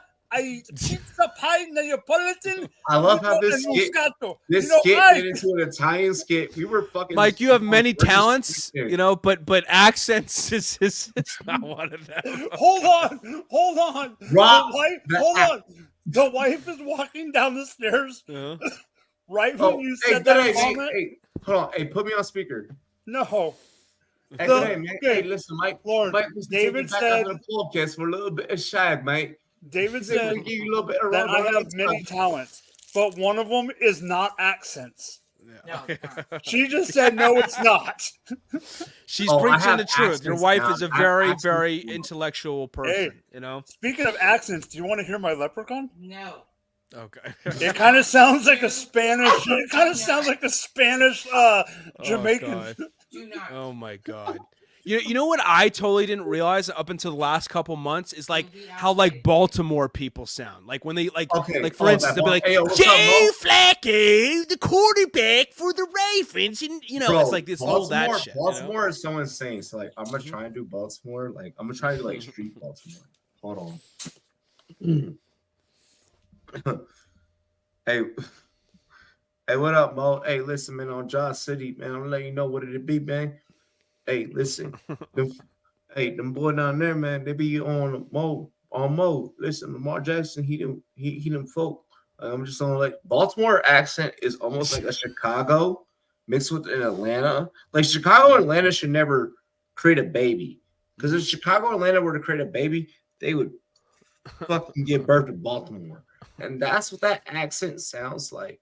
You sounded like some methy dude on The Wire right there. That's So all like, I can here's the think thing. of. You know? Here's the thing. In Virginia now, listen now. Let me talk to you now, like really, like smooth now. In Virginia, I mean, we talk like this, and like we'd be like, "Hey, yo, listen, I'll tell you how a cover two break down, man. We got two safeties in the backfield, and this how we talk in Virginia. You dig what I'm saying? This is Virginia. This is DC. Hey, yo, in DC, man, shit be job crazy, shit be mad wild. But in Baltimore, when they start that Mo, as soon as you hear Mo, that's it. That's it. As soon as you hear Mo, you now understand anything from the English language. Like the English language has vanished. If someone wants to, hey, yo, what's up, Mo? It's done. It's done. What does Mo mean? What does that mean? Mo, so Mo is like so in my city we say a Ja, like on Ja Youngin. It's like like the homie or like whatever. Like Mo is supposed to be like a fool. Like so the Mexicans they say a fool. It's supposed to be like a fool. Like it's supposed to be like it's supposed to be that. Like it's supposed to be. Or okay, in Florida they say jit. In Florida they say jit. In Florida they say jit. Oh, really? Okay. Yeah, like in Florida, like Alabama, Arkansas, it's jit. It's like what's up, little homie? Really? In Baltimore, it's Mo. I would have figured like there would have been more of a southern accent, kind of like an upper southern accent in Virginia. Here's the thing with Baltimore. Here's the thing with Baltimore. It's Baltimore. First off, it's not. There's no T in it. It's Baltimore. But Baltimore, bro. And this is why Lamar Jackson's MVP, because he's already adapted to this shit. There's no T's in Baltimore accents. There's no T's. T is big. It's not big trust. It's big trust. Okay. And they like pronounce their O's. It's like supposedly it's the same thing in California. Well, it's like but Baltimore's like a cross between. In California, we're here with the ER. We're like, hey, where you from? No, we're here with that, but like get rid of the T. Well, watch, Robbie, say Sacramento. Sacramento. Now, David, say Sacramento. Sacramento. No, he had the T. There's no. We don't say it with the T. Yeah, I tend to pronounce like I don't know if that's just my enunciation or if it's like being from the Pacific Northwest. Body language is so important. It's like in Baltimore, there'll be a problem in Baltimore, and you won't even know it because their body language is so just chill. Hey yo, what's up, Mo? What's good, man? Hey yo, it's weird with Baltimore though compared to California because like there is a little surfer dude, but it's like mixed with like some Scottish dude shit too. Like bro, in California, no, fuck that. In California. If I hear the sentence in California, I don't give a fuck where I'm at in California. Mike will attest to this. I don't give a fuck. I don't care. Black, white. In California is one of those places where you gotta be racist. I don't care. If I hear the word, if I hear this one sentence, I get scared. If I hear where you from, I immediately. If it's a white dude that's saying it, he could be asking from the area and shit like because California's broken down into sections. So California has sections. Aryan, like he's from the Ku Klux Klan or some shit. Like he's banging. But he's banging. So it's different. It's mad different. If I say where I'm from, but I'm on Slauson and Crenshaw, that's 60s territory. Like, I better not be wearing a certain color or a certain thing over there. Or look like me. Or, yeah, I can't look like Mike. I can't even look like myself. Like, I have to be wearing something. I'm for me, I'm from Rosecrans. So, like, where I'm from in LA, like, I love that we're live for this, too. Like where I'm from, and Jorge will actually tell you this. Like where I'm from, Slauson and 60s, the 60s they run through my hood. So like my hood is like cut in half. Like even where I have to go across the street, like to be around other people of where I'm from, politically, like how like we have geopolitics worldwide, like in the streets, like we have like regular politics. Like in order for me to get to Mike's, like if I were to go from my neighborhood where I'm from in Cali to go to Mike, I would have to cross 4 different hoods before I'm allowed to go and see Mike. Well, like, I can't just 3 hours away. I can't just but like where I'm from on Rosecrans, there's a Crip neighborhood, there's a SA neighborhood, there's a Crip, and then there's a Crip neighborhood after that. And they're all different sets. So like before I even get out of LA to go and get to Mike, I have a bunch of different shit that I have to go through. And like if I fly out from Colorado and if I fly into LAX, I can't even go into California without checking in with my family first. I have to first say that, hey, I'm home and I'm safe. Before, because if I move and if I go outside of where I'm originally from in LA, then something can happen to me, and then that may result in me never making it to Mike. It's like this. California is the most weirdest place you'll ever go. California is the weirdest place you'll ever go. It's like, yeah, I mean, it's insane how incredibly different each region of California is, you know? Oh, yeah. Where I'm from, there's 140 different gangs alone. Well, I mean, that's what happens when you have 10 hours from border to border. No, not even 10. 15 hours from border to border. Yeah. I swear that all the brawls and like at NFL games, they're all at California games. So where Mike lives, there's LA down here. Right above where Mike lives, there's Stockton. I'm in between There's those two. San Fran, there's Oakland, there's San Jose, and all those places, like I can't even go to those places. Like I can go to Stockton perfectly. Like Stockton loves me. Stockton loves Robbie. No, you couldn't go to Oakland. Never mind. Stockton's a little racist. I can't go to Oakland, but I can go to San Francisco. Yeah, San Francisco is incredibly progressive. You know, like it's crazy. That's why I love Seattle, though. It's like it's a melting pot of so many different people. We're like, Seattle really has the same embrace shit. inclusion. Seattle has the same shit, but it's not as big. Denver. So like when people when people are like, I hate when people are like, is Colorado the Midwest or is it the West Coast? I'm like, do you want to visit and fucking find out? There are some Midwest kind of vibes to it. I can kind of see that. We're the West Coast. No, we are the West No. You're West Coast, no doubt. But there are like some pockets of Colorado that I feel like are not as, not as anytime that you see someone wearing a Houston Astros hat, in Denver, there's like certain hats like you can't wear in California. Like in California, I can never wear a Dodgers hat. Like I can never wear a Dodgers hat. Like it's just I'm a Dodgers fan. Huh? Oh, never mind. Yeah. You can wear you can wear the other Dodgers. Boston Red Sox hat. I can wear a Red Sox hat. You can wear the Dodgers hat that's red. You can wear the LA red. I can wear the red Dodgers hat. I can't wear a Dodgers. You cannot wear a Dodgers hat. Dude, the fucking LA, like California stadiums in sports just terrify the fuck out of me for all the fights. Like Dodgers Stadium, fucking the Rams, the Levi Stadium, even in San Francisco, man. That's this bobblehead came back from Dodger Stadium. And bro, when I tell you Ty Boogie, so like Ty, who was my original co-host of Rumboyz, when I tell you that Ty, like even Ty, like I have this shit on camera, like even Ty was like, well, you don't, because Ty he's from Chicago, but he's from the suburbs. He's not from O Block, like he's from the suburbs of Chicago.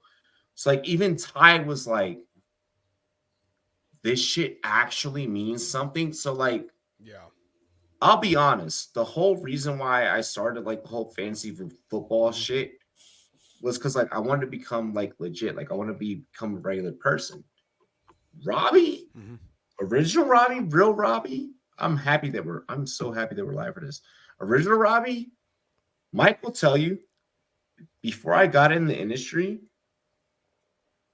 I had a lot that I had to work through. Like I had a lot of adversity because I did do things, and I was even tied into the music industry. Shout out Trippy Red, I love you, Trippy. Like,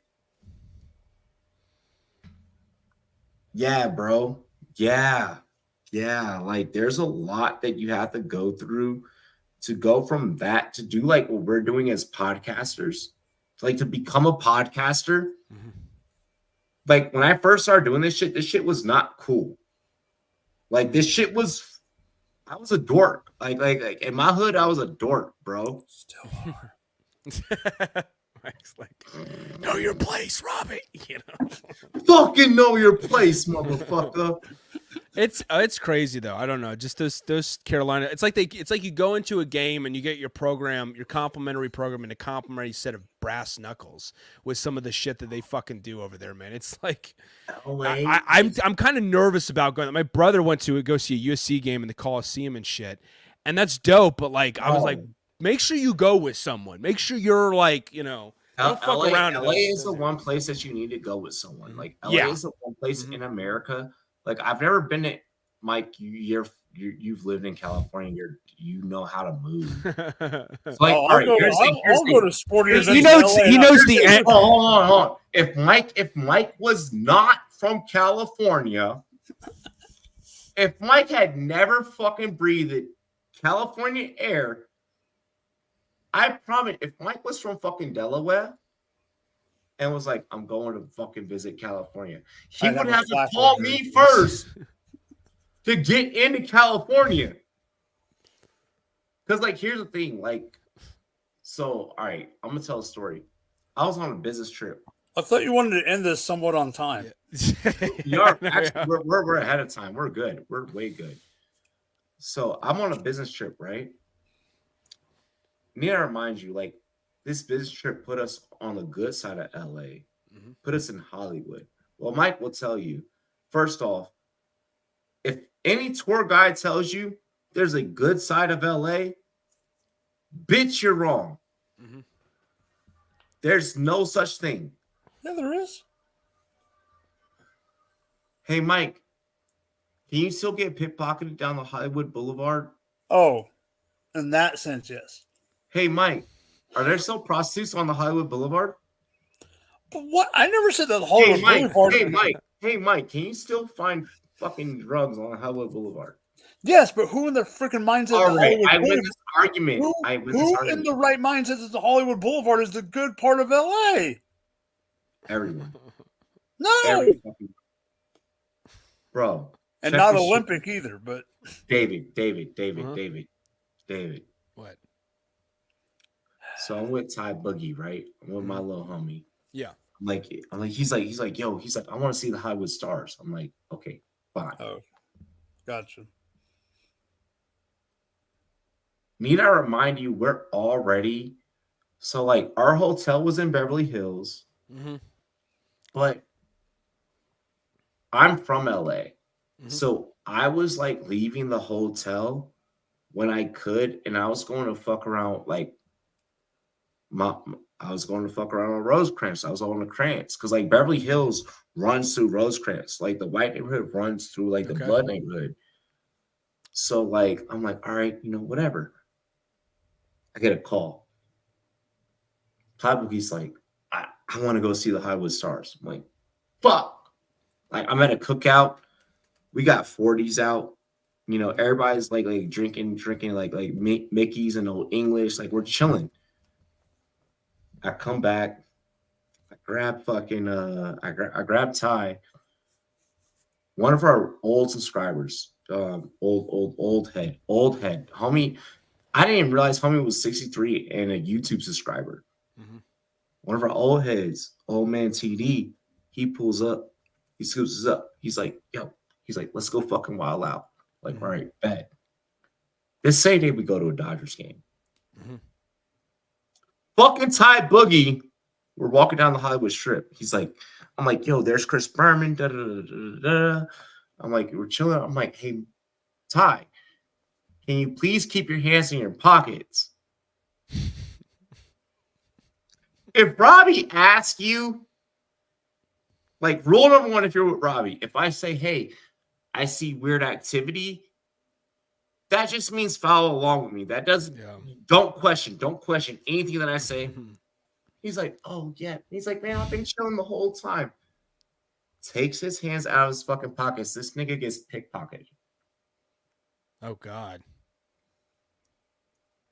Luckily, me being who I am and knowing LA, it was a prostitute that like picked his pocket. I grab her hand. I'm like, hey man, that's not yours. Pimp comes down the alley. He's like, what are you doing? I was like, what do you think I'm doing? It's LA. Yeah. We are at this point, we are now the only two people that can fucking talk to each other like this. Yeah. This is a big. He's two of Mike's. Have you seen Mike? Big dude. Yeah. He's two of Mike's. He's Damn. fucking Mike. He might be three of you. Big boy. Actually, Mike, he might be fucking three of you. He's 600 pounds? Bro, homie has the beard and everything. Cop diesel. Just he couldn't wipe his own ass. I don't know if that's a fact, but he definitely couldn't wipe his own ass, at least in my opinion. That sounds like a personal problem.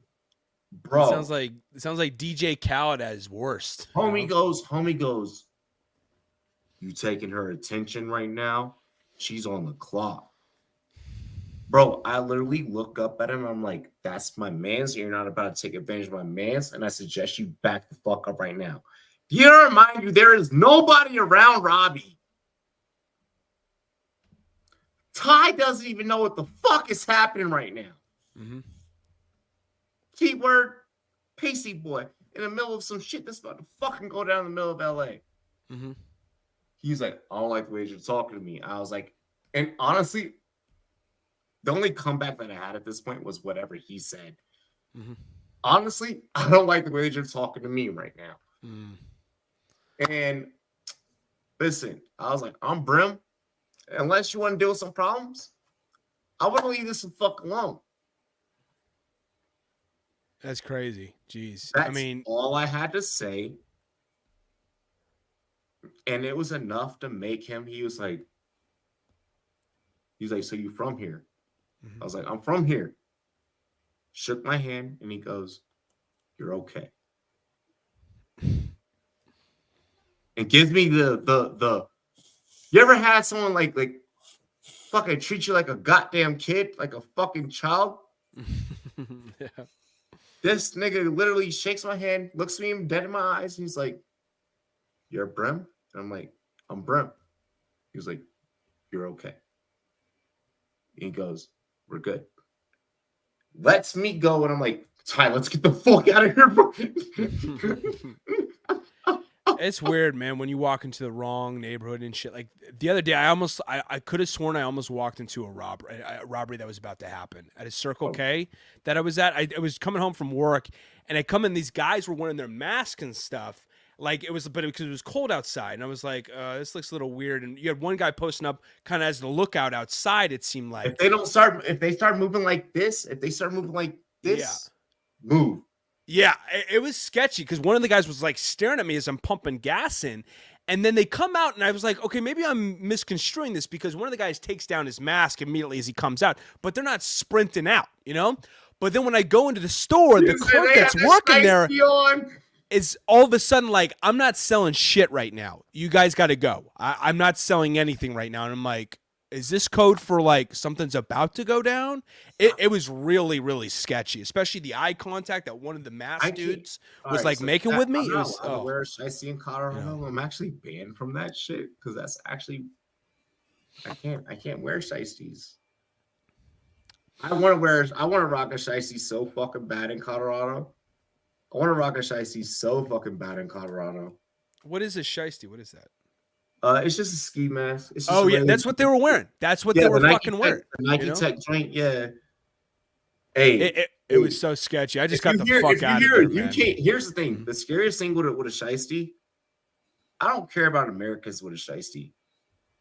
When I hear that UK accent with a shiesty on, that's what I'm scared. Hey, bro, get that one, get that. Oh, fuck. And the thing is too is these guys were all like razor fucking thin, skinny. You know, they were like, like that. They must have been packing like a gun or something, because they can't hold their own with even a fucking knife. With how fucking they're not. Yeah, they're fucking twigs. It's you know, always the skinny ones. It's always the skinny ones with a shiesty and a fucking Glock 17. Yeah, I wouldn't have been shocked, man. I just got the fuck out of there ASAP. It was sketchy as fuck, dude. Hey, you know, mine's a full 5. I love how like tonight turns like a regular podcast. Like we literally I know, right? We got some random regular podcast. But like I'm looking at the numbers and I'm like, oh, this worked out. We have any more topics, right? We got one more, right? We have time for one more. Okay. What do we want to talk about? I want to talk about the MVP conversation. Okay. Save the best for last. Let's do it. I know that at the beginning of the season, I was on record that like Herbert was going to do some shit. And that was a super underdog pick. But I think that we all remember me being like, if anyone can't do it, that's not Herbert. It's going to be this man that I'm bringing up right now. It's Lamar Jackson. Is Lamar Jackson hands down the one and only MVP? Mike, do you have a defense for anyone else? I don't know. I'm gonna let David go first because I do have a defense for somebody else. It's fucking Lamar. No, I'm gonna let David go first because I think me and David are on the same track after listening to his show. I am. Oh my god, I'm gonna fall. Here's who I'm gonna go. Okay, you're gonna hate this. No, I think me and you might be on the same page. Lamar. Robbie might hate this because I know he's a big Lamar guy. I don't think it's. I think Lamar is the favorite to win it. I think he's going to win it because the NFL media whores out for quarterbacks. Okay, they whore the fuck out for that. Spit it, David. But I think Christian McCaffrey, hands down, deserves the MVP. Hands down. This guy. Well, then drop your drawers and let's get it. No, I'm kidding. Let's get it. No, I'm kidding. Oh, my God. I can't believe I said that on air. Don't judge me, Mike. That's what I noticed the clapping. I noticed the clapping stopped right after I said that. If it was Pang on here, he'd be like, "Yeah, I know, right?" Like, let's more of it. I didn't even have to pay this time to see it. You know, like, you won't fight me. Oh God, you know. Go, no, David. I think he deserves it. He has been the most valuable asset to the most valuable team in the NFC. And I believe the 49ers especially go the way Christian McCaffrey goes. I believe he's had the most impact more than Lamar. Lamar's been carrying the team. No, absolutely. It. Bro, stop it. Don't be a sheep, Robbie. Don't be a sheep, okay? You want to fucking do this because I will. Let's do it. I'm down. Bring it, motherfucker. Christian McCaffrey literally had multiple different offensive schemes that helped him and allowed him to be the producer. Not only was he a producer, but Deebo Samuel was also just as effective. No. So we're gonna fucking make the same mistake. I know he has a lot of talent. David. Okay. If we're gonna fucking make the same case for Christian McCaffrey, we can do so for Brock Purdy. We can do so for fucking Trent Williams. We can do so for fucking Deebo Samuel. That whole offense is just loaded. It is stacked. You're not wrong. But think about this. Even when everyone was healthy, okay? What's even the Ravens offense without Lamar? I'll say J.K. Dobbins wasn't healthy. One question. But is the Ravens offense without Lamar, David? But what's come on? That's not even fair, though, because they don't have a good enough backup quarterback. Fucking player, Nick. Christian McCaffrey can't control who his backup is. That has nothing to do with what Christian McCaffrey has done when he's out on the field delivering the utmost impact of any player in the NFL. If it was Christian McCaffrey on the Panthers putting up the numbers that he is, then I would fucking argue. Christian McCaffrey's on pace to put up 2,150 yards from scrimmage. He's also on pace. Hill is more valuable than fucking Christian McCaffrey at a skill position. What games has Lamar taken over up until the last 2 weeks on a regular basis? This is the first. No, he doesn't. Lamar, Come on, baby. Come on, dude. Listen. Outside of basically Detroit and Cincinnati, and I'll say. Fucking take for breakfast, dinner, and lunch. You know why? Because I'm still not fucking full, David. Lamar is not the best deep ball thrower in the league. The only thing Lamar has going for him is that he's been a very good runner, but he's the best runner in the league. I'll give you that. And he's the best intermediate thrower. That's it. Look at what the fucking chat No, he's not. Christian McCaffrey is. Christian McCaffrey's done a better job. This is actually a down year for Trent Williams comparison to previous years, too. At least compared to last year. Bro, I love you. I love you. I'll give you a virtual hug right now if you fucking digress from your bullshit ass take. This is a fire take, and you know it. Christian McCaffrey. Not a fire take. No. What? Listen. I'll see you on NHL Honors Night. How about that? The only reason. While you're pulling a Kanye, the only reason that Christian McCaffrey isn't more productive is because these guys around him are taken away from his production. If he was on the Panther, let's think about this, okay? If he were.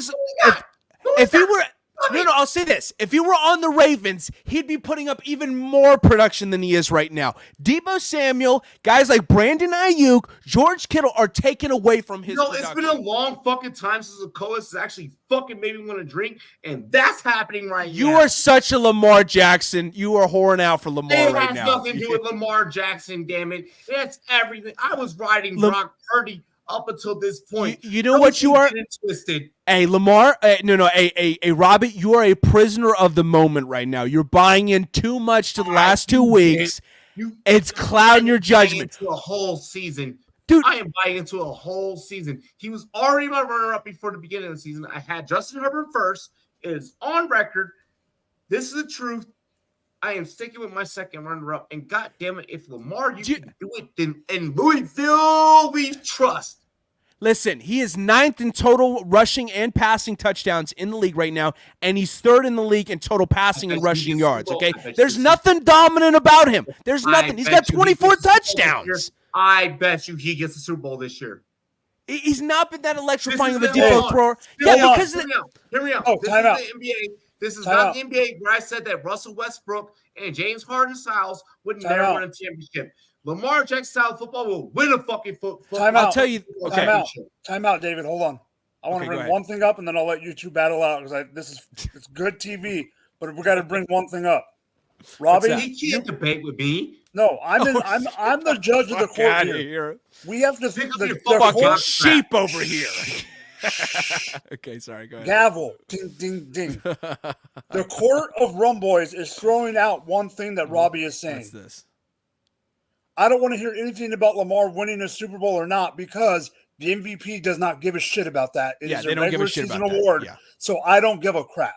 Yeah, exactly. They're going to cast their votes before the playoffs even begin. Here's the thing, Robbie. Take away our award show is fucking 2.5. Let me say this. Take away Lamar's rushing yards, and the Ravens still have 1,750 yards rushing on the season, and they have the best defense in the league with Roquan Smith, Geno Stone, Justin Madubuike. They've got a million defensive player of the year candidates. You have to vote for the Rumboyz award show right now.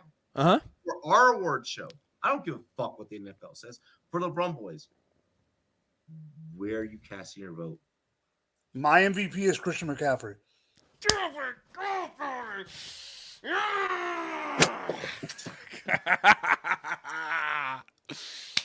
Fuck yeah! Pasty Boys unite! No, I'm kidding.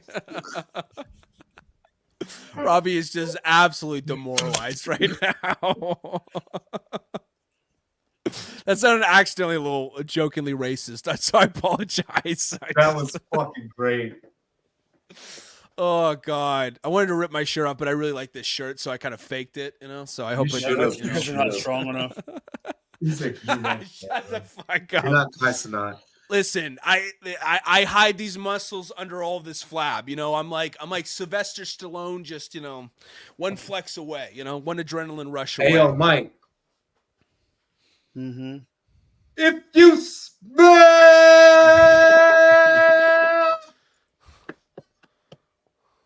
What the Rock Rumboyz is cooking? is cooking. Okay. Robbie's just wilding out right now. He's still upset at us. Yeah, he's still pissed. They have the best defense in the league and a damn good run game without Lamar. With Gus Edwards, Keaton Mitchell. I'm praying to the rest of the group chat when I do the votes in the group chat. I'm hoping the rest of the fucking group chat votes in my favor. Oh, I know. I think, like I said, I think Lamar is gonna win it. I just don't. Yeah, he's gonna win it. My problem. Okay. You have to like that. Just fucking drop. Goddamn right. Since I haven't given a take, this is my take, and I'm not even going to give my take about who I think should win. It's my problem with the MVP award. Yeah, the MVP award has become a MVQ award. Yep. Yes. And not an MVP award, and that's my issue. Yeah, I hate it. And do I agree that most seasons it could be MVQ to win the MVP?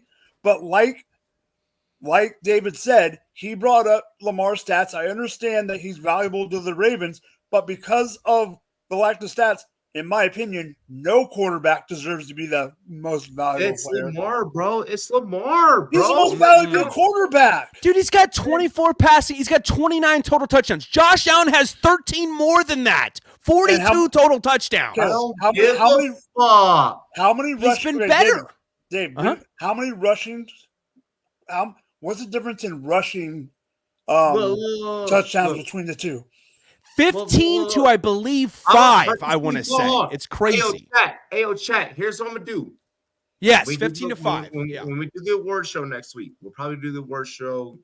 Probably we might make that the Friday episode. We might make that a Thursday thing. When we do the award show, I'm going to purposely make sure that these two motherfuckers have to announce an MVP together. I won't have a problem doing that. We know it's going to be Lamar. We don't know. We don't know. It's our own shit. They're going to whore out for an MVP. Dude, it's been 11 years since they last voted a non-QB for the MVP. That was Adrian Peterson 2012. Even Derrick Henry ran for 2,000 yards. He couldn't get it. The posts don't even go out until Monday. We don't even film until Friday. For the even Derrick Henry couldn't get it with 2,000 yards. He couldn't get an MVP. Listen, I'm letting you know the Rummies are popping next week. Yo, my suit for the Rummies is really fire. I think I'll be free. I'm not going to be working next week, so I'll be on. Yeah, my suit for the Rummies, like, I'm gonna be the best looking person on set. Did you have to work the Winter Classic? I did indeed. Yep. Oh, got to meet Wayne Gretzky. Yeah, so it's kind of interesting. Yeah, it was awesome. Ladies and gentlemen, we're not rigging it. We can't rig it because it's based off of y'all's fucking votes. The posts go out Monday. Well, it's the media, right? And a little bit of the players. No, I think it's Robbie, most of the media. No, Robbie's saying the Rum Zone award. Oh, yeah. Sorry. My bad. Oh, yeah. No, the Rummies are 100% not rigged. The Rummies are not rigged. But, and guys, do Robbie right and vote him for Comeback Podcaster of the Year, okay? We need that, okay? If you don't, you're dead to me, okay? Hey, listen, this nigga died and came back, all right? No, I'm kidding. That was a fucked up joke. Joke. Lamar Hamlin, I'm sorry. Robbie. Get me the fuck off camera. Oh my God. Get me off camera. Hey, listen. I love you guys. 2024. I can't believe that this channel has seriously as like a legitimate force in the industry. Like, there was a point in tonight's podcast where we just went on a tangent. Like, the fact that we can just be a legitimate force to not just be held to takes or anything, to where we can actually create art. Damn, I didn't think that I saw that day coming, honestly. I didn't think that it was going to be a thing. Yes, Nagano, Joshua, March, we're going to be covering that coming up. This is a community. This is a community that I want us to keep building, and I want us to keep expanding. I want to expand to in our own inner communities. it's been dope. It's been dope. And 2024, we're really about to fucking take shit to a completely different level. If you start seeing commercials on your Snapchat, your Instagram, your Facebook, your X, I probably won't promote the X. We'll see what's gonna happen with Elon and his bullshit. But if you start seeing ads, don't be shocked, don't be surprised. I don't want it to be like, what the fuck? Like these niggas going to Hollywood. No, ain't nobody going to Hollywood. I want to expand. I want to do more. I want to talk about more. I actually want to be an artist. I don't just want to be an analyst anymore. I want to be an artist. Because at the end of the day, podcasting is art, and I just want to create art. And if that's just me doing it through sports, that's fine. But whatever the case, I want to take my homies with me. I want to take my brothers with me, because these niggas is talented. I want you guys to follow them. I want you guys to show them love. Other than that, it's my homie John 2's birthday. Hey, yo. Cheers to me. Cheers to you, all the Rumboyz and girls. What to do. You already know how we do when it's a real nigga's birthday. I have 2 birthdays back to back this weekend. So your boy's about to be litty. Hey, can I get a cheers to me? Cheers to you. Cheers to you. And all the Rumboyz, what it do? Dilly. Bow. Too easy. Let's play that outro.